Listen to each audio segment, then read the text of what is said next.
जय हिंद। आज के इस वीडियो में हम लोग पढ़ेंगे डिफरेंशिएशन ऑफ डिटर्मिनेंट। तो कल मैंने पढ़ाया था कि product of determinant, two determinant का प्रोडक्ट कैसे फाइंड आउट करते हैं। और आज हम लोग इस वीडियो में पढ़ेंगे कि किसी ये कोई भी डिटर्मिनेंट दिया हुआ है उसका डिफरेंशिएशन कैसे करते हैं। तो चलिए आज की इस वीडियो को शुरू करते हैं। तो मेरा आज का टॉपिक है डिफरेंशिएशन ऑफ डिटर्मिनेंट। डिटर्मिनेंट का डिफरेंशिएशन कैसे करते हैं। तो ये अपने पास कोई डिटर्मिनेंट है, ये है F1 F2 F3, ये G1 G2 G3, फिर ये H1 H2 H3। अब इसका डिफरेंशिएशन कैसे करते हैं, या तो फर्स्ट कॉलम को एक समय पे डिफरेंशिएट करेंगे या और फिर बाद बाकी या तो पहला टाइम फर्स्ट रो को एक टाइम में डिफरेंशिएट करेंगे और बाद बाकी दो रो को कांस्टेंट रखेंगे, फिर प्लस दे करके सेकेंड रो का डिफरेंशिएशन करेंगे और बाद बाकी फर्स्ट रो और थर्ड रो को कांस्टेंट रखेंगे, फिर प्लस दे करके थर्ड रो का डिफरेंशिएशन करेंगे और बाद बाकी फर्स्ट रो और सेकेंड रो को कांस्टेंट रखेंगे। इस तरीके से कर सकते हैं। रो के अलोंग ये डिफरेंशिएट कर सकते हैं, या तो हम कॉलम के अलोंग डिफरेंशिएट करते हैं। अगर फर्स्ट कॉलम को डिफरेंशिएट कर रहे हैं तो बाद बाकी दो कॉलम को कांस्टेंट रखना पड़ेगा, फिर प्लस दे करके अगर ये सेकेंड कॉलम को डिफरेंशिएट कर रहे हैं तो बाद बाकी फर्स्ट कॉलम और थर्ड कॉलम को कांस्टेंट रखना पड़ेगा, फिर थर्ड कॉलम को डिफरेंशिएट कर रहे हैं तो थर्ड कॉलम को डिफरेंशिएट कर रहे हैं तो सेकंड ये फर्स्ट कॉलम और सेकंड कॉलम को कांस्टेंट रखना पड़ेगा। तो चलिए देखते हैं कि इसको सॉल्व कैसे करते हैं। तो मान लिया ये delta D by d x निकालते हैं, तो ये एक्स के रिस्पेक्ट में इसको डिफरेंशिएट कर रहे हैं। तो अभी अपन और ये फर्स्ट रो का क्या कर रहे हैं, डिफरेंशिएट कर रहे हैं, तो बाद बाकी सेकेंड को कांस्टेंट रखेंगे। तो ये delta F1 upon D x ये हो गया, और फिर delta F2 upon D x, फिर ये delta F3 upon D x. बाद बाकी क्या करेंगे, ये जो है उसको एज इट इज रहने देंगे, फिर ये G1 G2 एंड G3, फिर ये H1 H2 H3 as it is लिख दिया, फिर यहाँ पे प्लस का साइन देंगे, और फिर अब सेकेंड रो को अपन ये डिफरेंशिएट कर रहे हैं, तो फर्स्ट रो और थर्ड रो को क्या बोला, कांस्टेंट रखना है। तो फर्स्ट रो का एलिमेंट लिख दिया F1 F2 एंड F3। अब सेकेंड रो का डिफरेंशिएशन कर रहे हैं, तो यहाँ पे D G1 by d x, फिर ये G D G2 upon D x, फिर ये G D G3 upon D x, और फिर थर्ड रो को कांस्टेंट रखेंगे, एज इट इज लिख देंगे H1 H2 एंड H3, फिर ये प्लस दे करके क्या करेंगे, फिर थर्ड रो को क्या करना है, डिफरेंशिएट करना है, तो बाद बाकी दो रो को कांस्टेंट रखेंगे। तो ये F1 F2 F3, फिर ये G1 G2 G3 as it is रहने दिया, और फिर थर्ड रो का डिफरेंशिएशन कर रहे हैं, तो ये D H1 upon D x, D H2 upon D x, D H3 upon D x. ये तो रो के अलोंग एक्सपेंड हो गया, ये डिफरेंशिएट किया। अब अपन इसको कॉलम के अलोंग भी डिफरेंशिएट कर रहे हैं, कर सकते हैं। मैं नहीं करूंगा क्योंकि ये वीडियो लंबी हो जाएगी, इसलिए आप लोग कर लेना कि फर्स्ट कॉलम को अगर डिफरेंशिएट कर रहे हो तो बाद बाकी दो कॉलम को कांस्टेंट रखना, सेकंड कॉलम को कर रहे हो तो बाद बाकी ये फर्स्ट कॉलम और थर्ड कॉलम को कांस्टेंट रखना। जैसे कि इस तरीके से ये देख लिया, तो अब इस पे बेस्ड क्वेश्चन को सॉल्व करते हैं कि क्वेश्चन को क्वेश्चन किस तरीके से पूछा जाता है। तो चलिए देखते हैं क्वेश्चन को। तो अब यहाँ पे एक क्वेश्चन लिया, क्या है, if y is equal to f of x, g of x and h of x, ये फर्स्ट रो है, और सेकेंड रो है A B C, third row है पी क्यू आर, ये अपने पास दिया हुआ है, y इज इक्वल टू इतना दिया हुआ है। तो इसको ये क्या करना, prove that d y by d x is equal to f dash x, g dash x, h dash x, और a B C P Q r, ये प्रूफ करना है। अपने पास ये दिया हुआ और ये प्रूफ करना है। मतलब इससे क्या, ये किसको डिनोट कर रहा है, ये डेरिवेटिव है, मतलब डिफरेंशिएशन है, फर्स्ट ऑर्डर का डिफरेंशिएशन। तो यहाँ पे y इक्वल टू इतना दिया हुआ, तो अपन ये dy बाई dx निकालते हैं। तो क्या बताया था कि पहले फर्स्ट इसमें क्या है, रो के लॉन्ग एक्सपेंड है, सॉरी एक्सपेंशन है, तो इसको रो के लॉन्ग क्या करेंगे, डिफ्रेंशिएट करेंगे।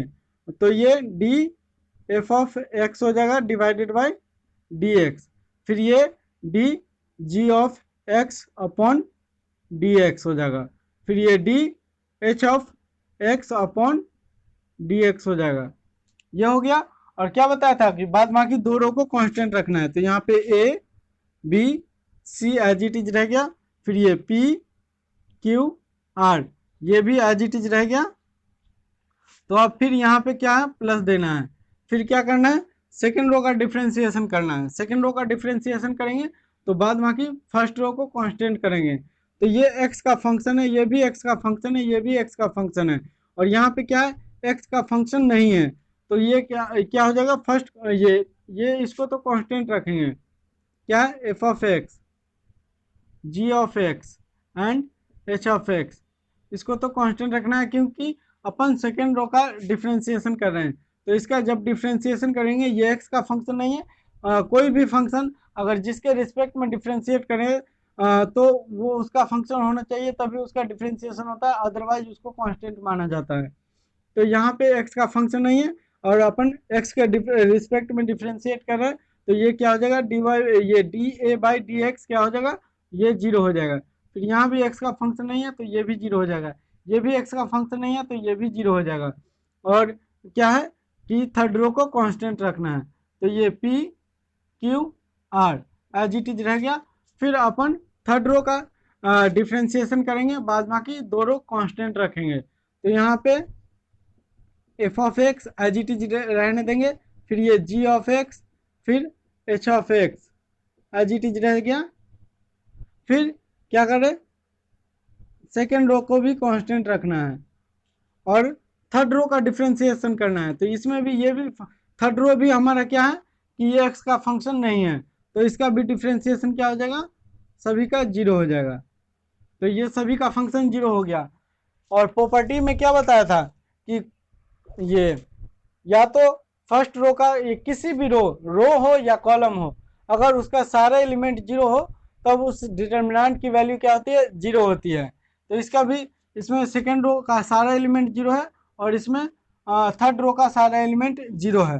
तो अब इसका डिटर्मिनेंट का एक्सपेंड करेंगे तो इसकी वैल्यू जीरो हो जाएगी, फिर इसकी भी वैल्यू जीरो हो जाएगी। तो इसको अपन क्या लिख सकते हैं, ये d y by d x is equal to ये d f of x by d x, इसको हम लोग ऐसे डी ये एफ डैश एक्स लिख सकते हैं, फिर ये इसको हम जी डैश एक्स लिख सकते हैं, फिर इसको एच डैश एक्स लिख सकते हैं, फिर ये ए बी सी तो एज इट इज रह गया, फिर ये पी क्यू आर भी एज इट इज रह गया। तो ये हो गया अपने पास, ये आ गया। और इसका क्या है कि इसका ये भी इसको एक्सपेंड करेंगे तो इसकी सारी वैल्यू जीरो हो जाएगी, इसलिए यहाँ पे नहीं लिख रहा हूँ। तो ये क्या हो गया अपने पास, ये प्रूव्ड हो गया, ये क्या हो गया, प्रूव्ड हो गया। ये देखो यही प्रूफ करना था अपने को, d y by d x equal to f dash x, g dash x, h dash x, A B C P Q R. तो ये अपने पास प्रूव्ड हो गया। अब इस पे वेस्ट एक और क्वेश्चन देखते हैं कि उसको सॉल्व कैसे करते हैं। तो यहाँ पे एक दूसरा क्वेश्चन है अपने पास, y equal to 2x² plus 3 और ये 1, फर्स्ट रो हो गया। सेकेंड रो है 4x प्लस 3 x प्लस 1, ये सेकेंड रो हो गया। और थर्ड रो है अपने पास 3x² और 3। तो ये अपने पास थर्ड रो। तो अब इसका क्या करना है, find dy by d x. तो यहाँ से dy by d x find out करना है हमको। तो क्या करेंगे, फर्स्ट रो का डिफ्रेंसिएशन करेंगे। तो ये 2 क्या है, एक्स का फंक्शन नहीं है, तो इसका डिफ्रेंसिएशन 0 हो जाएगा। ये एक्स का फंक्शन है तो ये 2x हो जाएगा, और फिर ये एक्स का फंक्शन नहीं है तो ये इसकी वैल्यू 0 हो जाएगी। बाद बाकी दो को कांस्टेंट रखना है। तो ये 4 हो गया, और ये x plus 3 as it is रह गया, फिर x plus 1 as it is रह गया, फिर ये 3x स्क्वायर और ये 3 हो गया।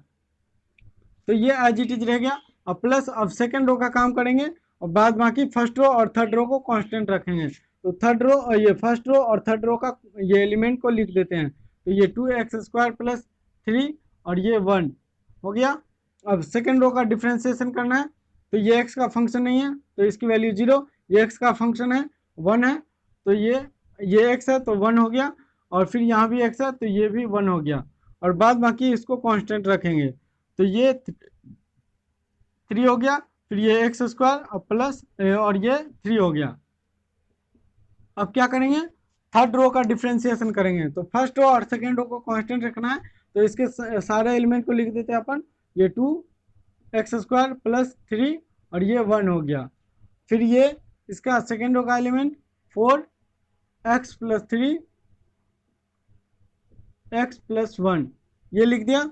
अब क्या करना है, थर्ड रो का डिफ्रेंसिएशन करना है। ये x का फंक्शन नहीं है तो इसका डिफ्रेंसिएशन 0, ये x का फंक्शन है एक्स स्क्वायर है तो एक्स स्क्वायर का डिफ्रेंसिएशन 2x होता है, और ये x का फंक्शन नहीं है तो इसका वैल्यू 0 हो गया। अब इसको क्या करेंगे, इसको एक्सपेंड करेंगे। जब इसको हम लोग एक्सपेंड करेंगे कि किसके अलोंग, इसमें फर्स्ट रो के अलोंग एक्सपेंड करेंगे। क्यों, क्योंकि इसका जो भी इसके अलोंग फर्स्ट रो के अलोंग इसलिए एक्सपेंड करेंगे क्योंकि यहाँ फर्स्ट रो में फर्स्ट रो का फर्स्ट एलिमेंट 0 है और फर्स्ट रो का थर्ड एलिमेंट 0 है, और तो यहाँ पे इसकी वैल्यू, इससे जो भी वैल्यू कैलकुलेट होगी 0 हो जाएगी। इसलिए अपन शॉर्टेस्ट पाथ देखते हैं कि वो कहाँ पे है। तो फर्स्ट रो को लॉन्ग एक्सपेंड करेंगे तो इसकी वैल्यू आसानी से इजीली फाइंड आउट हो जाएगी। तो अब यहाँ पे इसका एक्सपेंड करने का ये तरीका क्या था, ये plus minus plus minus plus minus plus और ये माइनस प्लस, ये साइन को ध्यान रखते हुए अपन एक्सपेंड करते हैं डिटरमिनेंट को। तो हम फर्स्ट रो के अलोंग एक्सपेंड कर रहे हैं तो अपने को ये साइन ध्यान रखना है। तो ये क्या है, ये यहाँ पे फर्स्ट रो का फर्स्ट एलिमेंट 0 है तो यहाँ इसके ये भी इसकी वैल्यू जो भी कैलकुलेट करेंगे 0 हो जाएगी। और ये सेकेंड रो का, ये फर्स्ट रो का सेकेंड एलिमेंट क्या है 2x है, और यहाँ निगेटिव साइन है तो इसलिए यहाँ पे निगेटिव साइन देंगे, और फिर ये 2x लिखेंगे, और फिर क्या है कि ये और ये ढक जाएगा तो ये हो जाएगा अपने पास 12 माइनस 3x माइनस 3 ये हो गया। अब इसका काम खत्म हो गया। फिर यहाँ पे प्लस है तो प्लस दे दिया। अब इसमें क्या कर रहे हैं, सेकेंड रो के, ये सेकेंड रो के अलोंग एक्सपेंड कर रहे हैं। सेकेंड रो के अलोंग इसलिए एक्सपेंड कर रहे हैं क्योंकि यहाँ 1 है, यहाँ 1 है, यहाँ 0 है। तो अब अपने को ये साइन ख्याल रखना पड़ेगा। तो अब यहाँ क्या है, ये तो 0 हो गया तो इसलिए इसका काम खत्म। यहाँ 1 है और यहाँ प्लस है तो यहाँ प्लस हो गया, फिर यहाँ पे 1 हो गया इनटू, अब क्या करेंगे इसके अलोंग एक्सपेंड करें तो ये और ये इसको ढक देंगे, फिर ये 6 हो गया, माइनस 3 हो गया, और फिर यहाँ माइनस है तो यहाँ पे माइनस देंगे, और फिर ये 1 है तो ये 1 देंगे, फिर ये इंटू ये इतने को ढकेंगे तो ये क्या हो जाएगा 2x स्क्वायर हो जाएगा, माइनस फिर इसको मल्टीप्लाई करेंगे इससे तो ये 3x स्क्वायर माइनस 9 हो जाएगा। ये हो गया। अब प्लस, अब इसमें क्या करेंगे, इसको एक्सपेंड करेंगे, थर्ड रो के अलोंग एक्सपेंड करेंगे, थर्ड रो के अलोंग एक्सपेंड करेंगे। तो अब अपने को ये साइन ध्यान रखना पड़ेगा। तो ये इसका फर्स्ट एलिमेंट 0 है और थर्ड एलिमेंट 0 है तो सेकेंड एलिमेंट को सिर्फ ख्याल रखना है। तो यहाँ माइनस है और ये सेकेंड एलिमेंट है तो यहाँ पे क्या हो जाएगा, माइनस हो जाएगा, और फिर ये 2x हो गया, और फिर इसको ढक देंगे, और इस तरीके से ये एलिमेंट सेकेंड कॉलम को ढक देंगे और थर्ड रो को ढक देंगे तो ये 2x प्लस 2 हो जाएगा। ये 2x प्लस 2 हो गया, माइनस ये 4 हो गया। जब इस पूरे को सॉल्व करेंगे तो अपने पास ये आ जाएगा 5x² माइनस 12x प्लस 18। ये इतना आंसर हो गया। तो आज के लिए इस वीडियो में इतना ही। अगर वीडियो अच्छी लगी हो तो वीडियो को लाइक कर देना, और चैनल पे नए हो तो चैनल को जरूर सब्सक्राइब करना, ताकि मेरे हर एक वीडियो की नोटिफिकेशन आप तक मिलती रहे। Thank you.